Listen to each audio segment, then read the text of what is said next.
And now, Funky Fresh. Check! Realidad.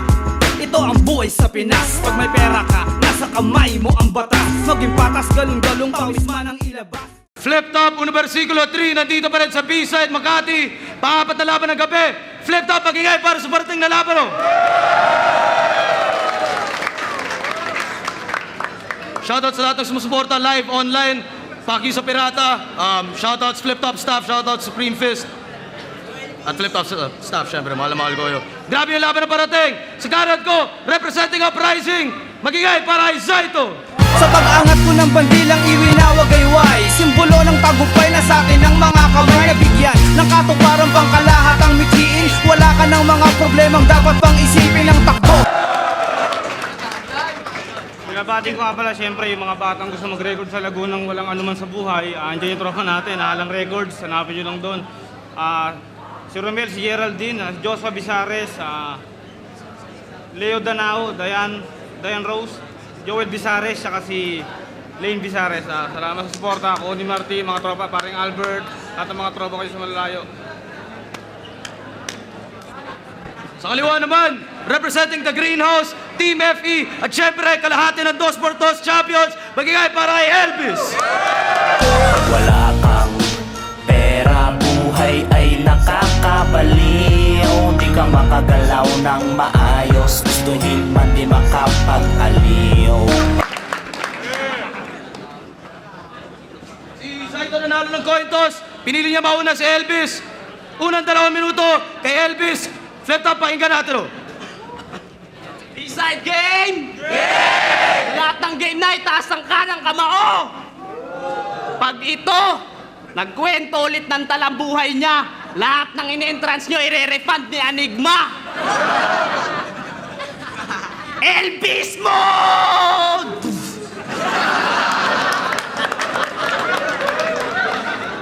Pagkatalo mo ngayon, matagal nang nakalista, I'm a beast. Pag nagwala din na mapipigil pa, I'm a beast. Lamon ka sa akin, ako ang magpipista. Cause I'm a beast na palunok, ikay tulog sa vis. Yeah! I'm a beast. Calvin Abueva, basketballista. Pag dumakda kahit on the spot, pasok ang bawat itcha. Ikaw, you're a bitch na mukhang dick. At kahit pangit ka, mapapaungol sila habang binabaon kita. Tite!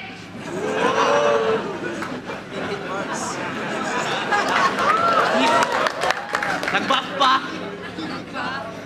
Dapat sa Dubai tong battle namin. Kaso, na-cancel. Nakakaurat talaga ang pangyayari nyo na tagdulot lang ng hassle. Pero ito, tumuloy ng Dubai. Hindi nga lang para bumatel. Nagbaka sakali siya ron. Hiring kasi ng mga camel.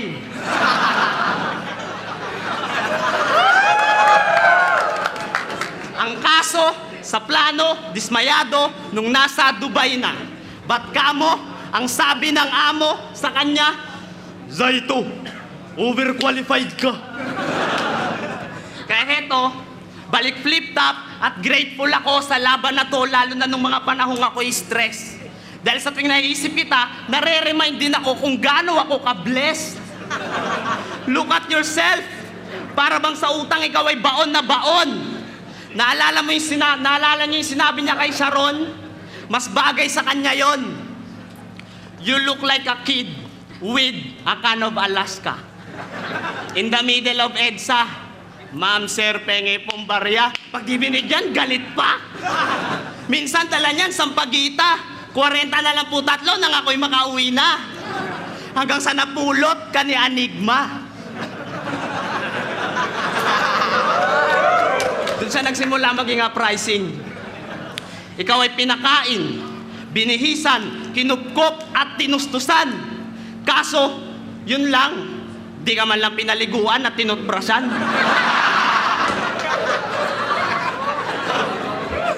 Kaya nga pag mapapalapit kayo dito, ang amoy, nako, masangsang talaga.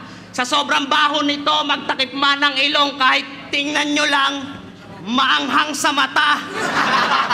Isa kang titing mapanghe. Lakas ng dating mo, Zaito. Tubong Cavite na mula pa sa malayong bukid. Isang nilalang na naghahangad makasunod sa yapak ni Nardong Putik. Dahil mukha siyang putik na kahit walang bataan, gusto niyan pag napapadaan, lagi siyang babatiin dahil siya raw ay kingpin, hari ng mga ngipin. Ang hari ng ngipin. May tinga ka pa sa ngipin? Ano yan? Iniipon mo? Kaya nga naging teacher's enemy number 1 yan. Sa mga guro, never sumunod o nakinig to. Hindi man siya nag-iingay, lagi pa ring sinasaway. Zaito! Itikom mo nga yung bibig mo! Itikom mo nga! Itikom! Itikom! Itikom! Itikom! Itikom mo nga! Hindi mo kaya! Hindi mo kaya! Yang ngipin mo kasi masyadong gala! Laging nasa labas! Itikom! Itikom! Itikom! Itikom! Walang balat ka, Saito!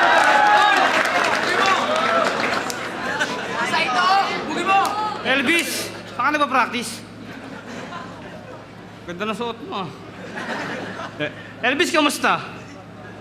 Putang aga mo nagpakamatay. Nakadrugs ka ba? Putang ina, malala na to. Oo nga pala, champion! Ang tagal na nun ah. Bakit? Di mo naramdaman? Kaya baliw ka. Wala ka sa katinuang mag-aamon. Pwes, sa unang banat ko panimula ay kakalampagin kita ng kaliwat ka ng gulpi di alimpungatan. Magigising kang dinodos por dos ko yung pagmumukha mong mukhang puro kalyong talampakan. Oo, Elvis, alam ko. Hindi mo kasalanan. Hindi mo kasalanang dapuan ng karamdaman ng walang kwentang kalaban. At alam ko mabait kang tarantado ka, kaya bibigyan kita ng isang napakagandang kamatayan. Sisiguraduhin ko sa'yo na bago ka lagutan ay may magandang kinabukasan, kabuhayan at lagpas bubungan na kaligayahan. Ang mahal na kasintahan mong maiiwan pagkatapos natin maglaban. Sisiguraduhin kong walang butas ang paligid at bubungan ng magiging bago niyang tirahan. Magiging mabango palagi sa imported na sabon bago matulog sa higaan. Elvis, yung mga pagkukulang mo sa kanya, pupunan ko ng walang pag-aalinlangan. Gagawin ko yung kantot very good sa paraang banayad at dahan-dahan.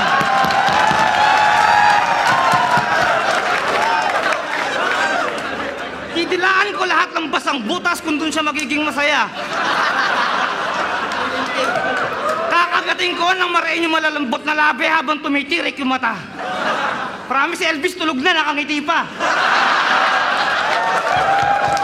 Yung ba, dapat ganun para magaling ka? Puta, sa totoo lang, Elvis, sa lahat ng laban ko, ito yung napakawalang kwenta. 3 dahilan kung ito ang paraan para masukat mo yung haba ng diferensya at agwat ng mga sunal ko kumpara sa mga tirang walang kwenta. Sino ka? Sino ka at anong karapatan mo sa ganitong uri ng bakbakan? Makontento ka sa inumin tubig mula sa mga paa kong hinuhugasan. Kakalad ka rin kitang pabalik papunta sa aking nakaraan. Ibabaon kitang kasabay ng mga naunang bobong kupunan. Wala kang alam sa iba't ibang klase ng halimaw na nakasagupa ako sa daan. Bilang handog alay paggunita, ilalapag ko ang ulo mo sa lupang hindi kasama ang katawan. Yo! Ganda ng damit ko, no? Amoy champion. Ang corny ng yung mga verse. Damit ko amoy champion, ikaw amoy surf. At saka yung sinasabi mong iiwanan ko ang aking kasintahan, tanga, hindi mangyayari yon. Dahil mamatay man ako, sa heaven may forever dun.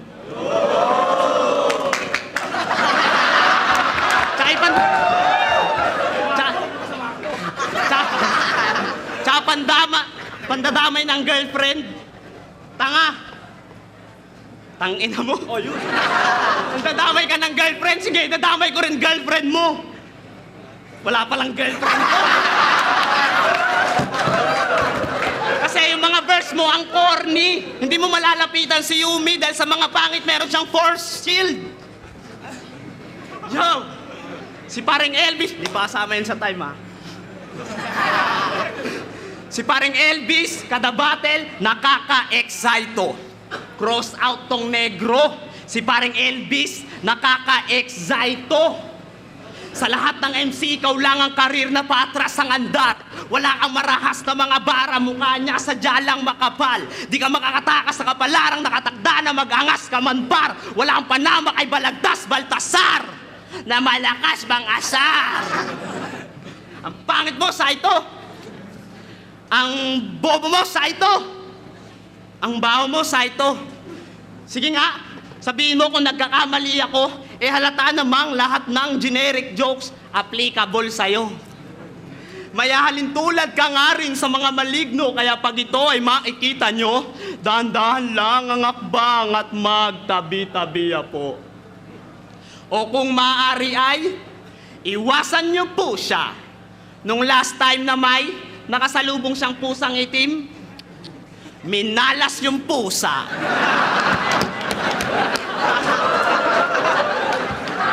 Kawawang pusa, 10 beses nasagasaan ng truck. Akala ko dati, pwet lang na may balat ang malas. May mas malala pa pala doon. Ito, buong katawan, balat. Bad luck. Nadala mo, mas nakakabwisit pa sa peste. Leche, talaga tong adik na gusto na maging tulak kasi raw pag tulak, sobrang swerte. Boplax. Kasi ang gusto mo, rock and roll to the world, parang Ryan Rems. Madungis na laging dilat, madumi, pero walang tulugan, Kuya Germs. Kaya ano nalaman niya na makakalaban niya ako? Itong adik, tuwang-tuwa to of course. Elvis King of Rock, ako ang source. Pero mga bata, huwag yung tutularan tong titing nagsasyabu. Adikto. Ulitin ko. Mga bata, huwag yung tutularan tong titing nagsasyabu. Adikto. Ano? Nakakangiti ka pa, nakakabilib talaga itong titing daga. Burat. Hoy, burat! Mukha kang batang may leptospirosis. Yung kwet mo may fossils. Mga birds mo ang corny, sing baho ng hininga mong amoy Red Horse at Yossi. Ating matchup, dito versus Lebron at Kobe. Ito ay pagitan ni Great Thor at Loki. Ikaw Dora pang all kids, ako'y Columbus. Explore pang world hist. So don't compare yourself to me. Dahil ang best mo, my worst shit. Wala nang ganti ng patay pagkat diretso ng coffin tong betlog na zombie. Alam kong hirap pang mag-gets to ng konti, kaya ganto-ganto na lang ulit, parang techno ng oldies. Itikom, itikom, itikom, itikom. Gets mo na?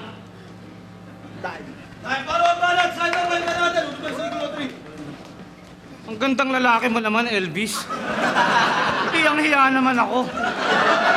Putang ina mukha mo, puro kanto. Kanto ng Tondo, Santa Mesa, Baclaran, Balitaran. Mandaluyong, Pasig, Kaliwaan, Banggaan, tukin ng ina mukha yan, di malaman. Elvis, matanong nga kita, nagpatawas ka na ba ng mukha? Alam mo ba yung ganyang klase ng epidemya, mabilis lumala? Unang sintomas, mga 5 days kang tulala. Tapos sa katagalan, di mo napapansin, puta, wala ka ng mukha, hindi pa nawawala. Elvis, gusto mo malaman yung kwento na ito? Nung baby pa si Elvis, kinagat ng asong may galis.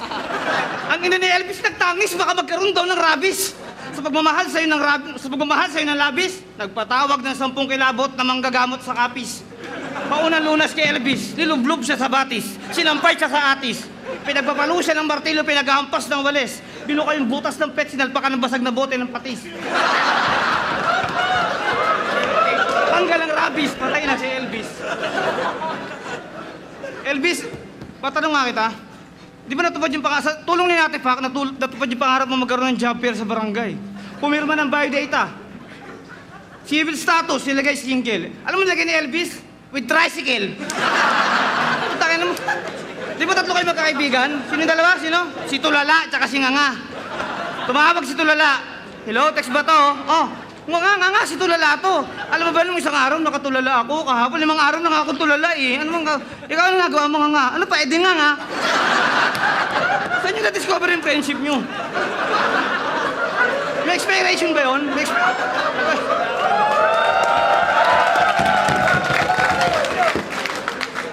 Elvis, Alam mo, anong magagawa mo para yung pamilya mo may magandang bukas? Tanungin lang kita. Alam mo gagawin mo? Para may magandang bukas? Isa lang gagawin mo, lumayas! Ngayon, sumula mo, bukas sa bukas, ramdam nilang bukas na maaliwalas. Mas maganda kung sa malayo ka pupunta. Sa malayo ka bundukan ka tumira. Malay mo, nandun si Pongker, hinihintay ka. Kayo ang dalawang unang pangalang maitatala sa kasaysayan. Hindi yung kasintahan. Kayo, Elvis at Pongker. Ang katibayang pinatunayang nagpapatunay na may forever. Pinang lakas. Elvis, ganda ng lalaki mo pala, no? Tama yung sabi ng doktor, malabo na mata ko. Hindi porket nag-champion ka sa 2x2, makakaakyat ka sa akin, papanik. Putang ina mo, balik! Matagal ko nang sinaraduhan ang pintuan ng mga bastos sa likuran. Hindi importante kung panalo o talo. Kung bago o veterano, pagkaharap mo ang alamat, matuto kang rumispeto.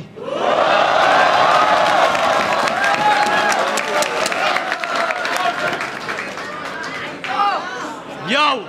Oo, Saito, alam ko na kung paano ko mabibigyan ng magandang bukas ang aking pamilya.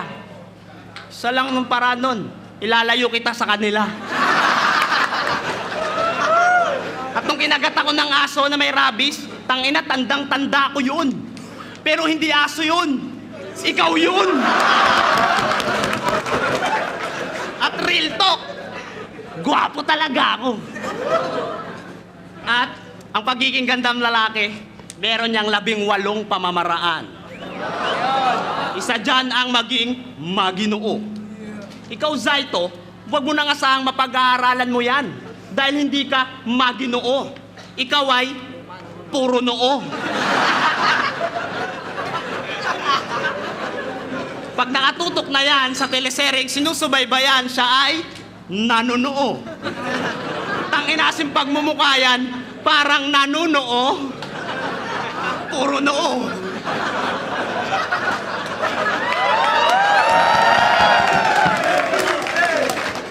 Nung nilabas ka sa sinapupunan mo, na bad trip yung kumadrona. Gusto kang ibalik uli. Kasi sabi niya sa ina mo, ire, hindi dumi.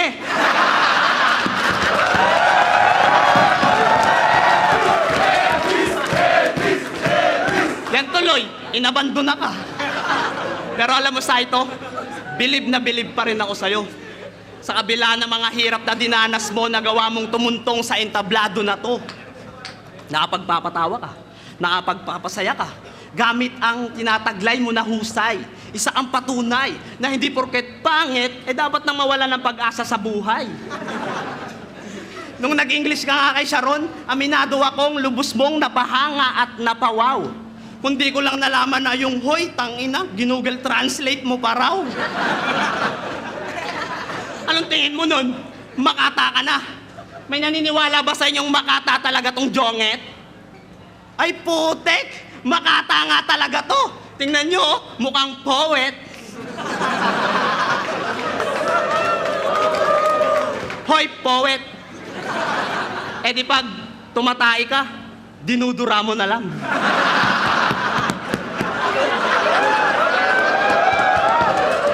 Ibang klase ka, pre. Kaya pala, bawat buka ng bibig niya, tae. At kaya pala, walang babae na ninanais kang makapiling. Masyado ka raw kasing manyak. Taong kadiri.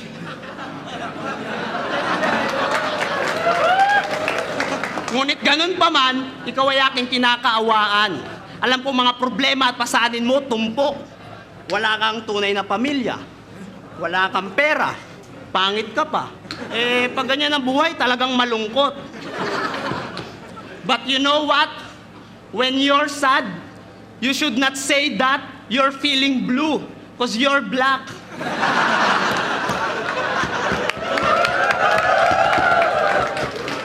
Naalala ko nga nung hiningan kami ng ID picture ni Enigma. Di ba? Talagang nag-effort yan.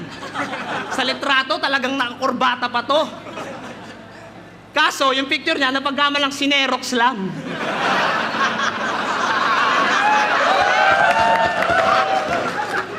ito, hindi ko sinasabi na ang kutis ko ay kaputian. Maitim din ako. Kaso yung sayo, hindi na maitim yan. Ano na yan? Kadiliman. Ngunit kahit madilim man ng aking daraanan, hindi ako maliligaw nitong paksyet. Bakit? Kuwago nga ako eh. I can see things in your darkness. Tayo mo na yung balag! Zaito, pahinga natin. Elvis, kung makapagsalita ka, kala mo kung sino ka magaling, kung sino ka matalino. Alam mo ba yung lahi nyo? Matagal nang kinain ng mga dinosaur. Million years ago.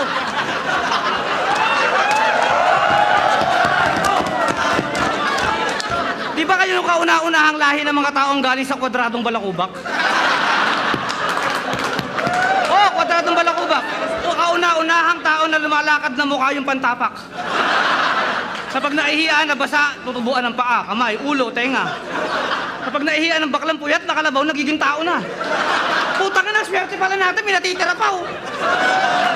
Puta, Elis, dapat pala naka-aquarium ka. Kaya pag ka lalabas, taka na, delikado ka. Ano? Tama ba? Kaya kung may tama ka ba, tama na. Ang lakas na ng tama mo. Tama ba? Tama ka.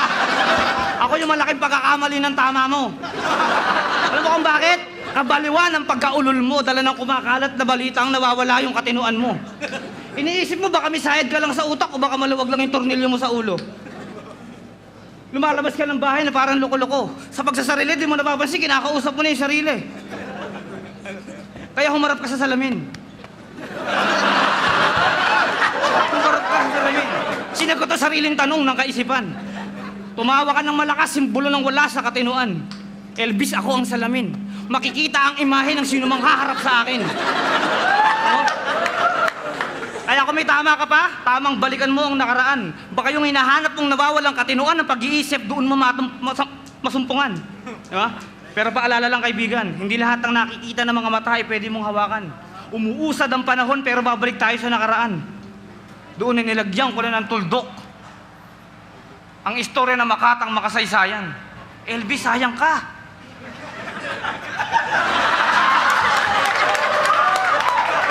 Sayang ka, pero di bali na. Kung yung girlfriend mo lang, baka pwede pa.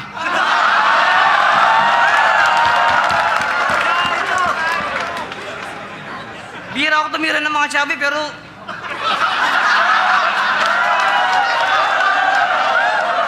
Pag nag-reply ako ng 2 beses sa babae, kantutan na. Unang text, ano, saan ka ngayon? Dito ako, kantutan tayo, kung ayaw mo, wag na.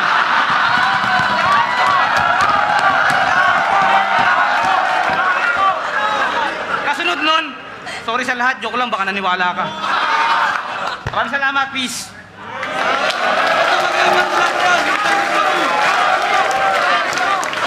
Flip top, 1 versikulo 3, Zaito versus Elvis. Mag-iay, isa pang beses para sa kanilang pareho. Solid yung laban na yun. Siyempre, yung panalo, kayong lahat. Pero ang boto ng hurado, 3-2 para kay Zaito.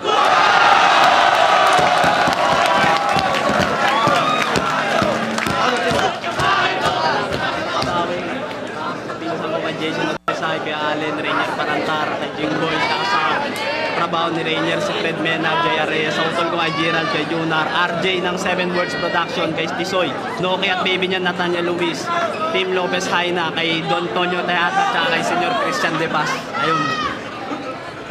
Ayun.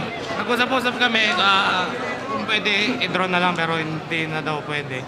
So sobrang hirap kasi talaga i-judge nung laban. Teka, i-breakdown ko lang. Si Elvis kasi formal battling yung gamit niya. Kaya isa ito, unorthodox pero pasok talaga. Out of nowhere pero pumapasok. So, magkaiba talaga sila ng category. Although pareha sila ng comedy. Pero binigyan ko ng points yung pagiging formal ni Elvis tsaka yung elements na gamit niya. Kaya sobrang dikit na dikit lang, kabuhok lang. Kung maaari nga table, pero kay Elvis ako. Ayun na, Sinyo, ganun din. Yun nga, kami yung mga nag-usap-usap noon. Yung round 1 binigay ko kay Elvis, round 2 kay Zaito, tapos round 3 kay Zaito ulit. Yung pinagkaiba nila kasi yun nga si Elvis, yung jokes niya may double meaning. Si Saito naman, yun nga, out of nowhere, hindi mo alam yung alam mo yung sasabihin niya, pero hindi mo alam kung saan babagsak. Parang ganun. Mahirap ipaliwanag yung jokes ni Saito eh. Tapos yun, lumamang si Elvis sa siguro sa Ribat. Pero round 2 medyo humina siya doon kaya nakuha ni Zay. Tapos round 3 yun, gusto na nga talaga namin i-draw dahil sobrang hirap kaya may susunod na. Yo, tayo nga pala RPN, binoto ko si Saito. Para sa akin, kakaibang Saito yung napanood ko ngayong gabi. Pero okay din naman si Elvis. Kaso nga lang medyo nakulangan ako sa presensya. Okay din yung mga letra niya. Pero nagulat talaga ako sa Saito ang napanood ko ngayon. Kaya all 3 rounds binigay ko kay Saito. Yun, actually, dikit yung laban, pero yung napansin ko lang, Zaito pala pinili ko. Ang daming one-liner ni Zaito. Yung punch, punch, punch, punch. Si Elvis, may mga setup pa, ganun. Although, parehong magaling. Nagkatuloy lang sa dami ng punch ni Zaito. Punch, punch, punch. Lahat pumapasok. Tapos yung third, yung pinakadikit, naging ganun na rin si Elvis na punch, punch, punch. Pareho sila. So, first two rounds, bigay ko kay Zaito, third kay Elvis. Yun. Yo, rapido. Parang kinuha kasi ni Enigma yung decision ko nang nandun ako sa estado ng proseso na pinipili ko pa kung sino mas mabigat. Kasi napakahirap talaga yung judge, pero pinili ko si Elvis. Round 1 kay Elvis, round 2 kay Saito. Sa round 3 ako nahirapan kasi kita mo yung freestyle ability ni Saito, dire-diretso, suntok.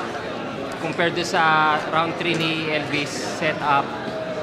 Pero dire-diretso rin yung punchline. Kumbaga, siguro ang pinili ko na lang sa akin yung kabuuan ng buong round 3, yung perfect timing. So, pinili ko si Elvis.